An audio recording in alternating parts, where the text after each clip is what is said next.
all that I ask is that we be a little bit more honest with ourselves. I ask that we be a little bit more evidence based and we be a little bit more intuitive. We use our intuition a little bit more. And if we do all these things, we can start to see how a model lines up with reality, if it even does.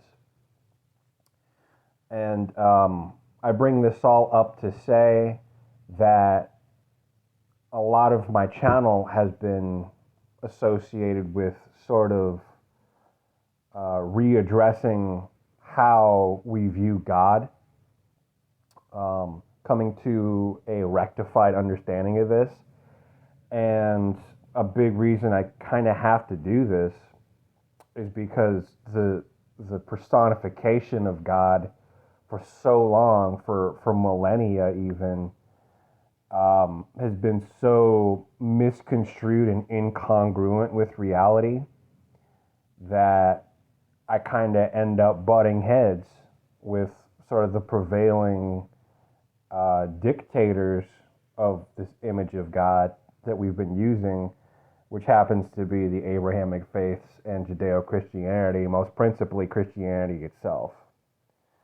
So, I try to more so just talk about the idea directly rather than just bashing Christianity to pieces.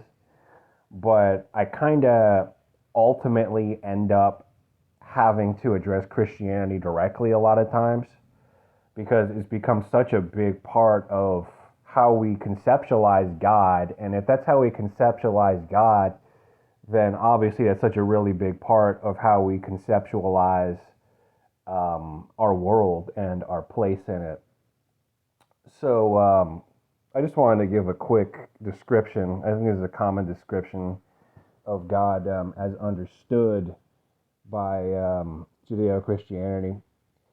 It says, Christianity conceives of God as the eternal, supreme creator who is both perfectly loving and absolutely just.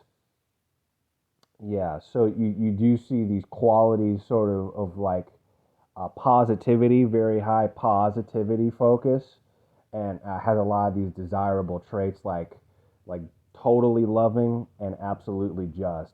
Now, it's not loving in a universal sense because universal love, kind of by its own nature, is so all accepting that it almost can't be just in the sense that it embraces every possibility equally due to its all loving nature.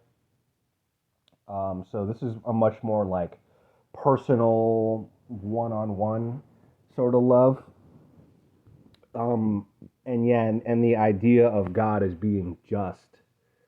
You just read that, and I ask people to kind of just get in touch. Be evidence based, yes, but also just kind of get in touch with your own body, and just swish that around in your mouth for a little bit, and just see how that feels. Absolutely just. And then you can take a look around the world that you live in, and then you can even just look at the story of the Bible. The story goes that with total precognition, this creator God laid out a forbidden tree, knowing with absolute certainty that his creation would eat from this tree, eat from the fruit of this tree. And that's a really important detail, knowing with full 100% precognition that they would eat from this tree. And subsequently, now this God has to curse this man and this woman, expel them from paradise, and not just that, curse all of their children, all the genealogy that spawn from Adam and Eve, thereby extending this curse to all humanity. And seeing as man was the shepherd of all animals in the world, um, extending that curse to basically all life on Earth into perpetuity. And to make matters worse, um, as man grapples with this original sin, the consequences of it, how much harder and discordant life has become as a result of these curses. Now we run the very real risk of damnation in the Christian um, lens. There's obviously there's the classic George Carlin quote. Well, just to finish that thought, yeah, all of these difficulties that come from these sort of generational curses that come from being expelled from paradise, all that difficulty has us grappling with sin. I mean, that is the Christian idea, right? Is that all sin kind of extends from this original sin, and so these difficulties in these harsh situations put us in situations that now sin is a very close thing to us, and um, yeah, it's almost it becomes very easy to be corralled into sinful ways just due to the sheer inhospitality, inhospitable nature of our world and its harshness. But then we have this classic George Carlin quote: religion has actually convinced people that there's an invisible man living in the sky who watches everything you do, every minute of every day. And the invisible man has a special list of 10 things he does not want you to do. And if you do any of these 10 things, he has a special place full of fire and smoke and burning and torture and anguish where he will send you to live and suffer and burn and choke and scream and cry forever and ever till the end of time. But he loves you. You know, classic. So I'm asking, just to go back to my original point, we're talking absolutely just and perfectly loving. He did all these things with perfect precognition, created this being, basically set the snares that would occur, and the rest, as they say, is history. So, evidence based? Not at all. There's no evidence anywhere, anywhere, anywhere to support any amount of Christianity at all. At all. And that's really important to understand. I'm not saying that there's like little bits of evidence that you know what I mean, kind of point a little. I'm saying there's nothing. It's pure mythology. Now, so that's the evidence side of it. Now we just say, once again, be intuitive. Does this line up with the world? Does this description line up with the world? I think I've just made a very strong case as to how it doesn't. Um, so the thing is, how is it that all of these distortions, I mean, I just gave like a very immediate um, logical incongruity, logical inconsistency between the given definition and the very story of the Bible, but that is um, one of what other many other people have identified of tens of thousands of internal contradictions. It's a mess. It's a giant mess. But it raises a number of questions like, how has this system been so seared into the collective consciousness of humanity for so long? How could something so discordant and self-defeating, internally contradictory, um, you know what I mean, faith-based, no evidence, how has it been such a big part of our history? And um, what kind of wound has been left in our collective unconscious as a result of something this incongruent with reality being such a big part of what has made us what we are, you know? So that was my initial sort of spiel here of just generally trying to retrain a number of things, retrain our evidence-based mindset and retrain our intuition, because for something like this to survive as long as it has, it to me shows that the intuition is extremely broken in a lot of people. There is no process by which we feel things out and see how it lines up with reality. Like, that doesn't sound right. That doesn't feel right, you know? And yeah, so part of what I do on this channel is I try to go off of more evidence-based reasoning, and I try to use our best evidence to um, put that against the picture of the world, and then you can kind of feel out what lines up. And part of doing that has led me to essentially having to redefine the picture of God.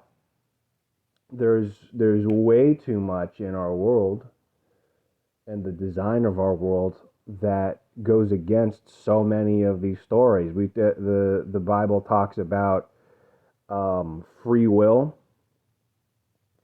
That means, I think it's more of like a theological. I wouldn't say it's a biblical thing, but a theological discourse. Usually, theological Christian theological discussion usually leads to the suggestion that we have free will. I see immense evidence against that. Astrology, which is testable and verifiable, so evidence-based, shows very clearly that most things are predictable, and thereby mostly deterministic. We see the idea of absolute justice, and we look at our world, and it's a cacophony of injustice. We see, the idea of a loving creator giving birth to a world of rape, and it just doesn't really line up. The important part is a world of rape, and I don't think I need to point that out. I mean, so many people are kind of noticing that now. I mean, that's the biggest thing that's happening right now. And I think that's why it kind of comes back to Christianity a little bit, is that um, the Christian, Judeo-Christian Abrahamic ethos, um, the conditioning was so strong that it was the lens through which we've seen the world for so long, that now we've kind of taken a step back from that in the modern day, and we're only now taking off the blinders a little bit and starting to look at the world a little bit more seriously and realistically. And a lot of people are kind of we're having this wave of doomerism. You know what I mean? It's just these waves of disclosure.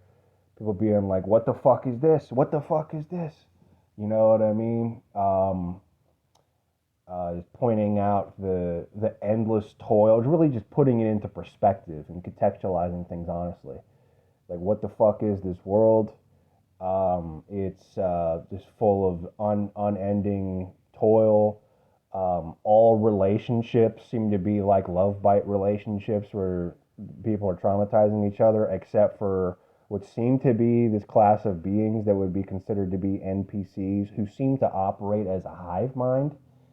It's just all this disclosure all at once, and then you're thinking to yourself, wow, yeah, not a loving creation. Very, very rapey. Um, yeah, and that's where I think that systems like Buddhism say that the world is suffering. I tend to agree with that.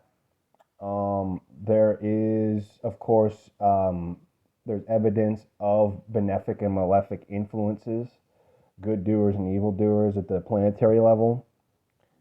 But the world itself seems to be malefic leaning, as I've argued a lot in the past. So it tends towards hardship and toil, very Saturnian sort of things, you know what I mean? Scarcity mindset, needing to feed on other beings to survive. So sort of parasitic, um, devouring sort of nature. Of course, that is the myth of Cronus, is that he devoured his own children. Devouring quality of Saturn. So in other words, there's a lack of abundance, and therefore this gives birth to a sort of imprisoning world whereby we need to feed on other beings to survive, and then there's an implicit competition there. So it's separative because there's an implicit competition, which means that one must, the system itself is designed to prioritize um, one's own self-interest. This is why, a lot of people say that the ego is actually the body. So it's so funny seeing like kind of these performative spirituality YouTube channels talking about ego death, and I always kind of chuckle a little bit because it's like, yeah, a lot of people say the ego is the body because if you truly discard the ego and truly develop this totally non-dual understanding, now your mindset is incompatible with the world in which you live and the demands of your body. And so, really, this ego death thing is something that nobody ever even comes close to achieving. Because if they did, they would die off pretty quickly. Because, I mean, self interest is a really big part of what allows you to survive, given the limitations of this world. But I wanted to once again get back in our evidence and intuition bag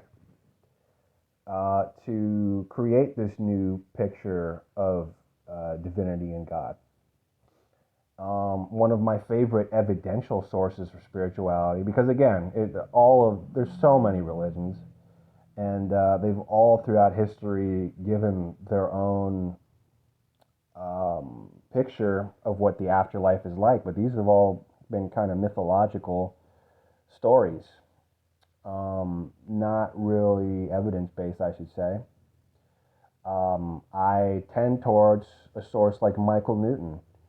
I like one who begins with a sort of skeptical, incredulous mindset, which was Michael Newton. Michael Newton was a classically trained hypnotherapist who did not believe in, well, first of all, he was an atheistic materialist, so he had no spiritual dimension to his life, disbelieved in it.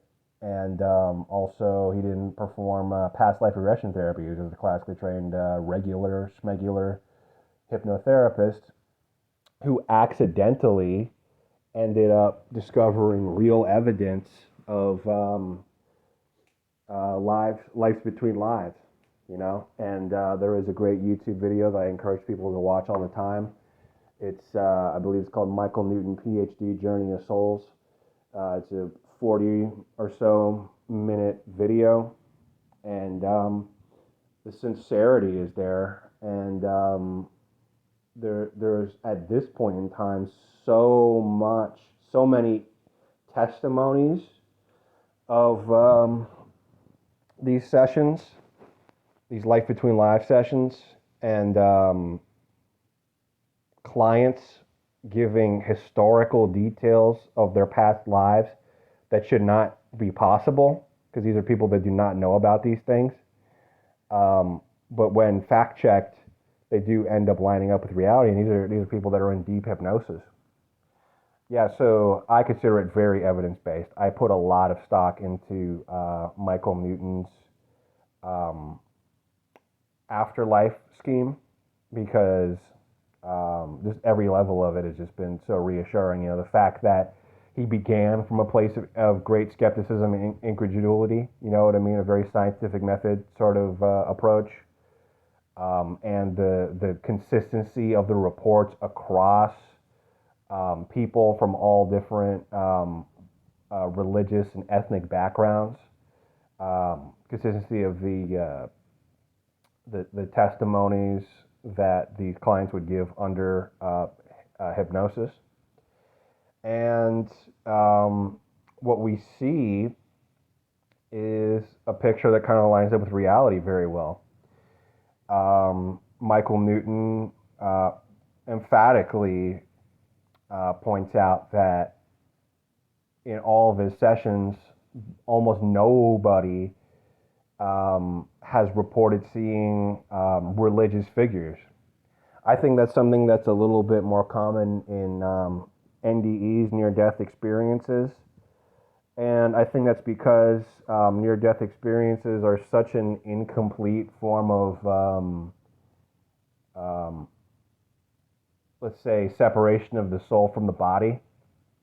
Like the tether is so strong, there's not even like a real form of death, that a lot of time the imagination is coloring the astral travel so much.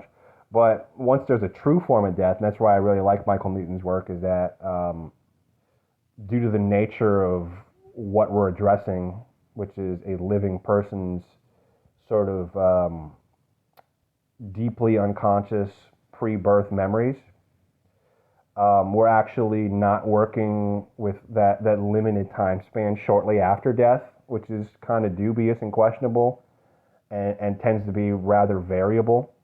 And actually, we're dealing with the crux of what happens after total physical death.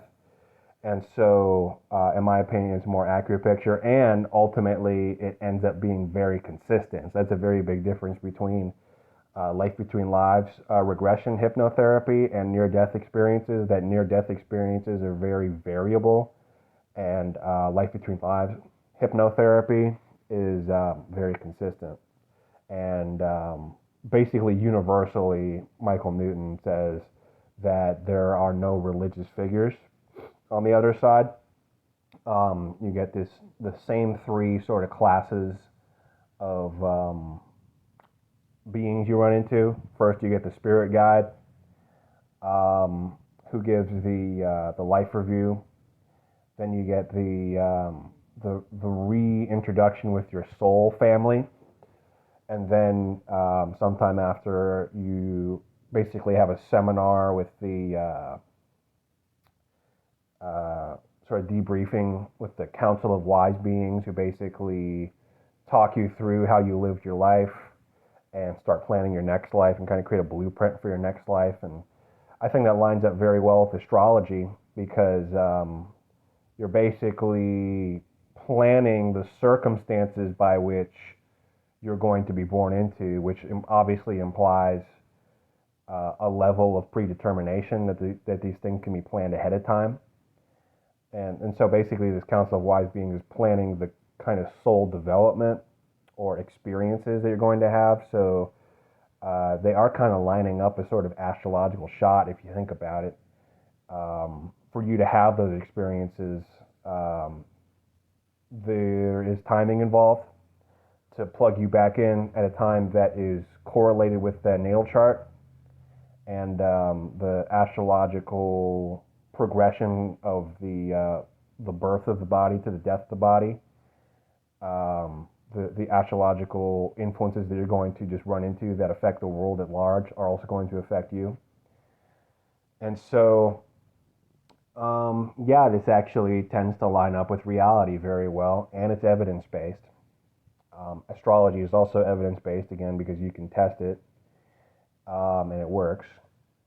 And so, yeah, all of these things tend to give a more accurate picture of the divine, spirituality, afterlife. And so the picture that's being created is very interesting, I think, is that a lot of people, they only look at the world, experience in the world, and they rightly view it sort of as a kind of rape. It's very unpleasant. A lot of people have concluded that it's basically just a louche form, which is totally understandable, because so many facets of our world are just implicitly so broken and traumatizing that it would certainly make sense that it is basically a designed sort of farm to extract emotional energy via trauma. But I think a big thing that people ignore that makes that argument is the reality of what our afterlife evidence tells us is that there is actually energetic recovery between lives. So yeah, the Loosh Farm people, they really try to suggest that it's just this continuous energy rape, but actually, it seems that between lives there is a period, almost equal period, of energetic recovery. Um, so this seems to line up again very well with reality. Um, Obviously, the Christian viewpoint is completely broken and makes no sense and doesn't line up with reality at all. But also the Loosh Farm sort of one doesn't.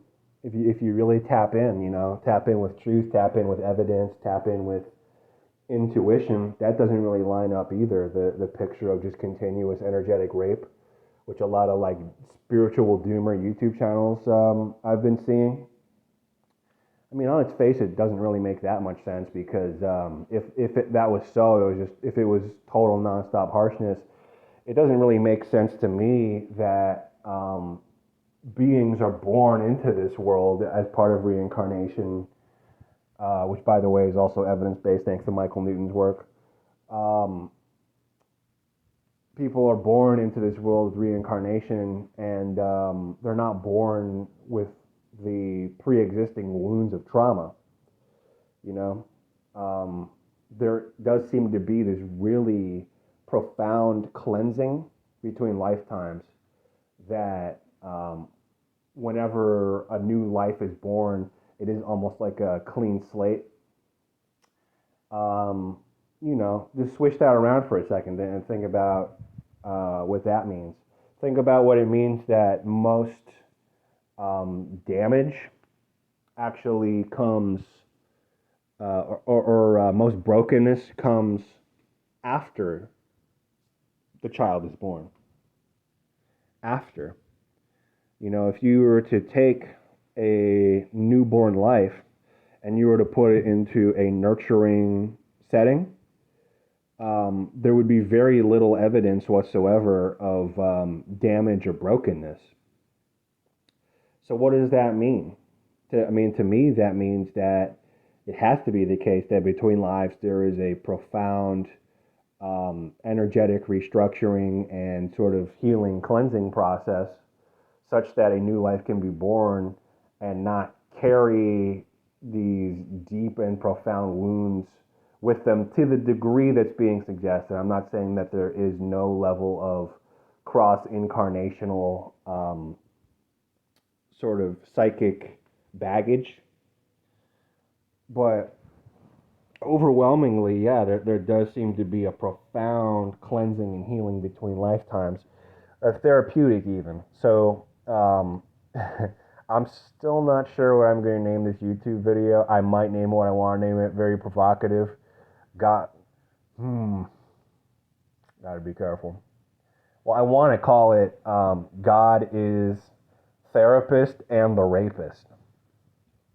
So this is what I'm getting back to, is our original picture of, our original premise of this video is kind of coming to know God again from a more realistic standpoint.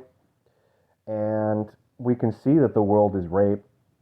And but what, of course, gets often ignored is the life between lives, which is very therapeutic.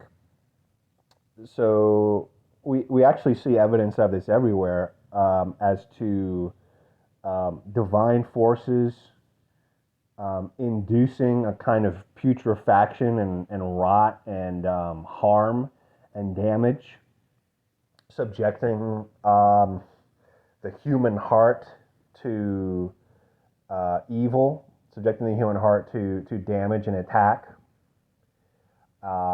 subjecting the mind to attack, allowing things to be broken so that they can be repaired. We see this with the work of Michael Newton. Of course, the world itself is rape and mind rape, even. And then we also see evidence of a profound healing and cleansing between lives. So there you have the damage and the restoration. We can see this with the planets, which are evidential also. We have malefics that are basically designed to break things. They break whatever they touch, astrologically speaking, makes them more dysfunctional, discordant, broken. Um, so that's Saturn and Mars. And benefics like Jupiter and Venus, they make things, they restore things. I would argue also the Sun. They restore things to a proper balance and very restorative sort of property, very healing, repairing property. So in the planets as well, we can see evidence of this damage and restoration. And I found out about Michael Newton through an evolutionary astrology YouTuber. Evolutionary astrology is a school of astrology that sort of a modern astrology. It comes from a gentleman named Jeffrey Wolf Green. And in this school of astrology, Pluto is actually the centerpiece planet, which to me makes a lot of sense um, in that generally throughout all of history, all of antiquity, people have looked outward from the earth and seen every subsequent emanation of the spheres as in progressing outward is getting closer to the divine. In other words, the moon was viewed as the lowest divinity, the furthest from the divine, furthest from God, you might say, and they viewed the fixed stars, the abode of the fixed stars, as the closest to divinity. So, in other words, by progressing outward from the earth through planet after planet, emanation after emanation, you know what I mean? Even Kabbalistically, Malkut is the closest to our material world and the closest to the divine. Outward is Keter. By going outward from our world, we get closer to the divine and the characterization of the core qualities of God, I think we might say. And so it does make sense to sort of look at this first emanation because that is how we tend to view things, or how it has been viewed historically. Is there is a sort of first emanation, like a prima mobile, and then the abode of the fixed stars, and then Saturn, and then Jupiter. So we're emanating downward until we get to the Earth, or Keter to Malkut, if you like. And so it's very intuitive that if we look at it that way, the outermost planet, being Pluto, has a lot to say about the core qualities of this sort of conflicted divinity, conflicted God. And in a way, it kind of ties everything together. I think that's why it was such a big focus in evolutionary astrology.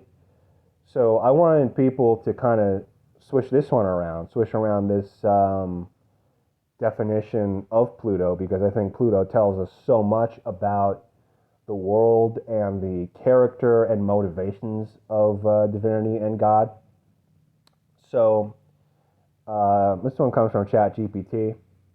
In astrology, Pluto is associated with transformation, power, death and rebirth, the subconscious, and profound personal change. Although Pluto is no longer classified as a planet in astronomy, it remains an important symbol in most modern astrological traditions. Some of its main associations include transformation. Pluto is linked to major life changes that permanently reshape a person. These are often periods of shedding old identities and emerging with a new perspective. Death and rebirth. This is usually symbolic rather than literal. It represents endings that make way for new beginnings, such as the end of a relationship, career, or way of thinking. Power and control. Pluto relates to authority, influence, ambition, and the dynamics of control both over others and within oneself. And in that way, it has been associated with manipulation as well. The subconscious is associated with hidden motivations, psychological depth, trauma, instincts, and the process of bringing unconscious patterns into awareness. Healing, Pluto is often connected with confronting painful experiences and working through them, leading to growth and resilience and intensity. Wherever Pluto appears in a birth chart, astrologers often interpret it as an area of life where experiences may feel especially deep, compelling, or transformative. So there is a lot of ways I see this lining up with reality many, many, many, many times over more than the idea of God is both perfectly loving and absolutely just, especially when juxtaposed against this biblical characterization of God. Um, yeah, we do see evidence actually of this emphasis on transformation because based on Michael Newton's work, Michael Newton is in no sense an astrologer at all. Um, his descriptions are that these entities, these between life entities, are profoundly concerned with transformation. As he puts it, soul evolution. And so, yeah, I mean, it is the big calling card and selling point of these entities is that they keep trying to teach you the importance of evolving and changing where you're at to reach a more ideal state. That seems to be their selling point. This obviously has been a point of debate amongst people whether these are malevolent beings, sort of reptilian grays, or some say demons, or other people might say it's kind of like an AI gone bad. Um, and some people actually just straight up whole cloth believe the whole thing. Most practitioners and followers of Michael Newton, like the Michael Newton Institute people, they genuinely believe that these are beings that are genuinely interested in helping us reach our highest potential. I personally have seen too much evidence against that, but I also don't lean in the direction of demonic soul rapists. I actually do lean sort of in that middle ground of like sort of AI gone bad, but we'll get back to that. We do see this emphasis on transformation, and you also kind of have to ask the question of what unites an evildoer like Mars or Saturn that likes to break things, and a healer and restorer like Jupiter, Venus, and the Sun. What unites these two planets under a common motivation? And because they are so opposite, there's not much. But one big thing would be actually transformation. If you think about it, um, their goals are diametrically opposite. One wants to break things, the other one wants to repair things. But what you can unite these two things is the desire for transformation. Because if you break something and then you repair it, what that thing is at the end of that is different than where what was when it began. You know, if you have trauma, that changes you, and when you heal from that, it changes you. So altogether, you end up coming out a different person. So you are transformed. So yeah, I do definitely do see a lot of evidence for that. Death and rebirth.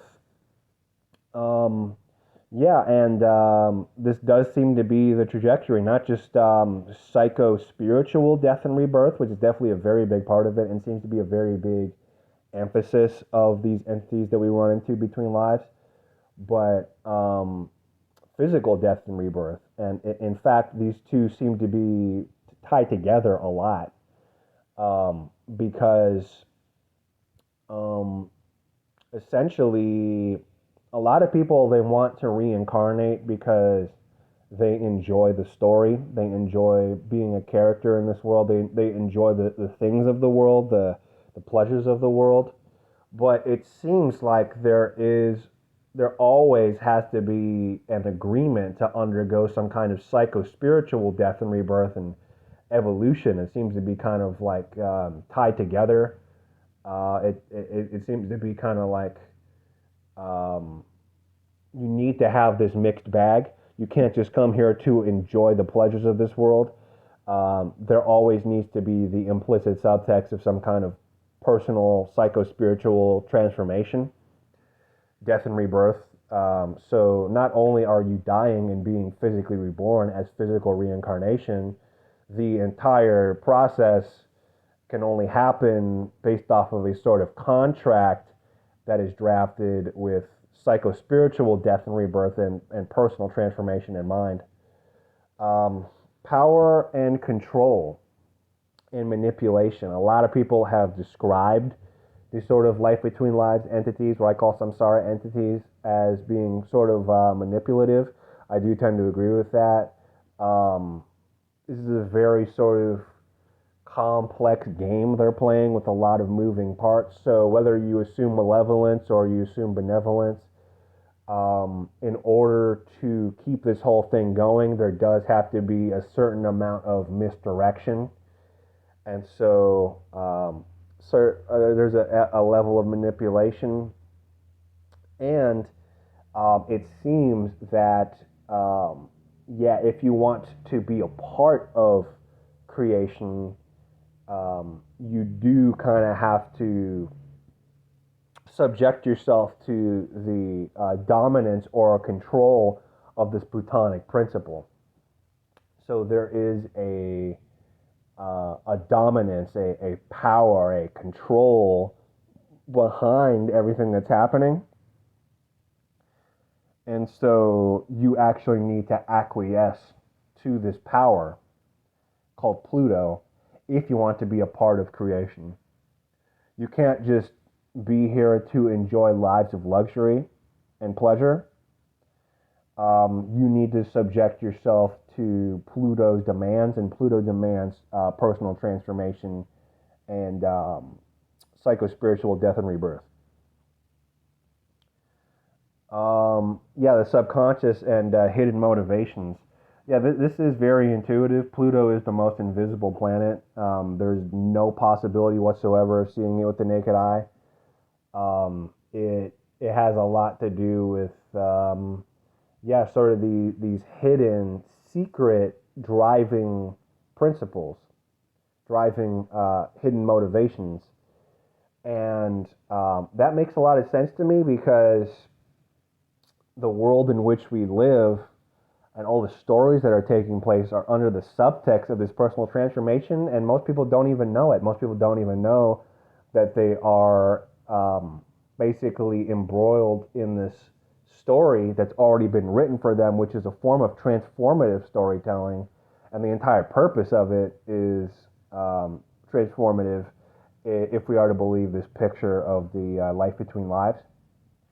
That's the big emphasis of every form of these entities, spirit guide and council of wise beings. They all are focused on transformation. At least that's what they're selling you. And so, yeah, there is a hidden motivation behind reality itself and our world itself and its transformation, and most people don't know it. So it's a hidden driving motivation. Um, Yeah, and healing. Pluto is often connected with confronting painful experiences and working through them, leading to growth and resilience, which makes a lot of sense if we look at the harmful, sort of damaging nature of living in the world, and then the restoring and cleansing element that happens between lifetimes. Whether you are a Lush Farm guy or a genuine Michael Newton believer, um, I don't think it is rational to try to argue against that this happens. There just is too much evidence to suggest that there is a cleansing and a restoration that happens between lifetimes. So, yeah, there is a damage and then a healing. It is a death and a rebirth. Um, so, yeah, you could. I think that no matter which way you slice it, Pluto is really important to this picture.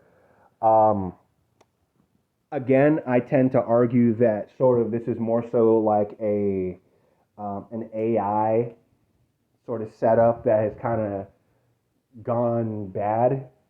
And that's what I call the demiurge. So I view these planets as sort of the organs or anatomy of the demiurge.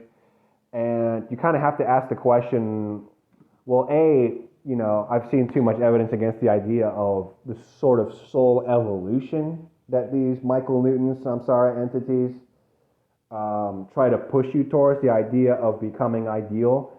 I mean, the very existence of malefic planets that break things and degrade them, to me, suggests that there's always a waxing and waning, and that waxing and waning must also include the sort of virtues and desirable qualities that these samsara entities are trying to bestow in you. There's always going to be like a restoration and a decay. We can see it everywhere. We can see it everywhere. It's all over the world, a restoration and decay. So why wouldn't that apply to our character as well? So it is very samsara-like. It is very cyclical. You never really get that state of being good enough. So that's one very on its face reason that it's not so much soul evolution as it is just transformation, which, by the way, is in keeping with the nature of Pluto, the first emanation.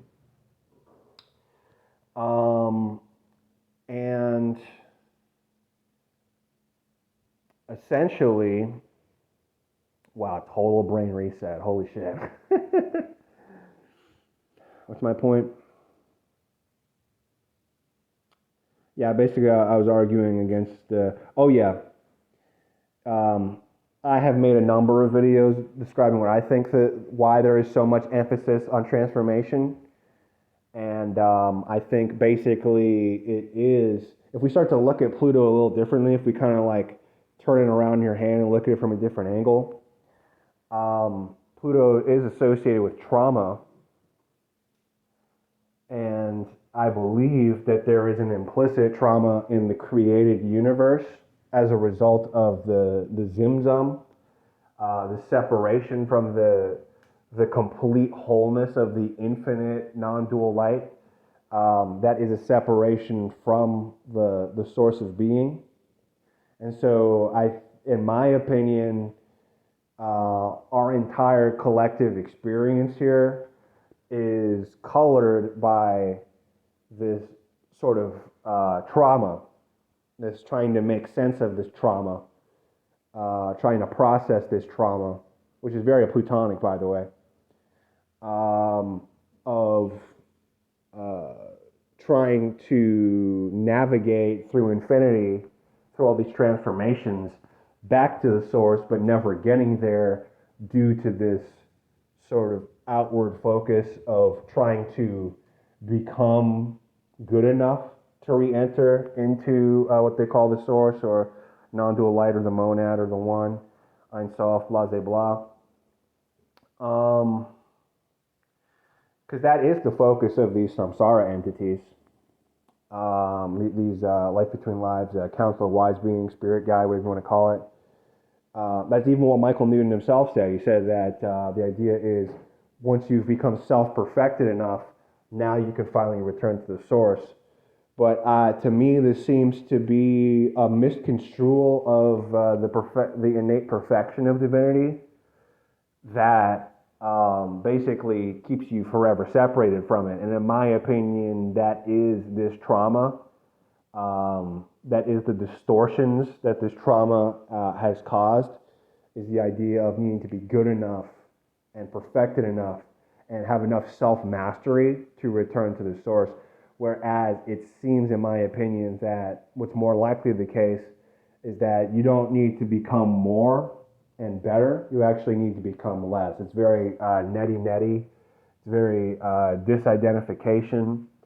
It's very universal love and forgiveness. Basically anything that cultivates this dissolution of subject and object seems to be the most valuable, and none of these things seem to be a priority of these samsara entities between lifetimes. So in my opinion, no matter which way you slice it, what these samsara entities do is not productive. towards the goal of reuniting with divinity and becoming more divine. And so essentially, I do view it kind of as like bad AI program that is attempting to do attempt basically its own methodology is contrary to the goal it's trying to achieve, and maybe it realizes it, maybe it doesn't. But um, yeah, that's why I place so much of an emphasis on theurgy. Is that you can see kind of just by the way this whole thing is designed that it ends up being very cyclical. I mean, even Pluto itself is a cyclical planet, and I think that's something to think about. It has its own cycles. So Pluto never reaches a place where it's satisfied. It is a representative of an ongoing divinity through time and space. Whereas the full reunion with divinity is atemporal, it's outside time and space, and so that is the focus of theurgy. So ultimately, certainly Christianity, of course, is complete bullshit and does absolutely nothing to unite you with the divine. But I also think that this more evidence-based reality of life between lives, um, what I call samsara entities, yeah, even if they're well-meaning, um, they don't get you any closer to divinity either. That's why I put so much of an emphasis on theurgy and techniques that have historically been used to reunite you with the one. That has been the main goal of theurgy throughout history is henosis. These seem to be the more important focus. And my other prescriptions, of course, valuable as well. Compatibility with the one, which has been the focus of so many of my videos. Disidentification, the dissolution of subject-object dichotomy. Monasticism, because just as Plotinus points out, there does need to be this inward convergence. And so Plotinus himself did actually practice a sort of monastic lifestyle himself, because you need to turn inward, as Plotinus puts it, and of course all the distractions and noise of the world kind of draws you deeper into multiplicity. And then purification is a really important one, the integral role of the body in all of this. And sort of one of the big things I recommend, actually, other than just obvious abstinence and sexual purity, is a raw food diet. Anything that kind of rises energy in the body is kind of course, like classically associated with spirituality, like what they say, the higher chakras. Well, when you stop masturbating or just stop sexual stimulation at all for any gender, that energy rises from the lower centers and rises to the higher centers. And also, when you're on a sort of fruit-based raw food diet, this also has the property of rising energy from the lower centers to the higher centers as well. You will actually feel lighter, and you will feel in your body energy rising upward. But I think that pretty much covers the crux of this video. Yeah, I think all this makes sense, and yeah, it lines up with the world very good. It's evidence based, it's intuitive, and yeah, I think that about says it. We should pay more attention to Pluto. Well, this video's gone on long enough. Man, I can talk. All right, you guys have a good one.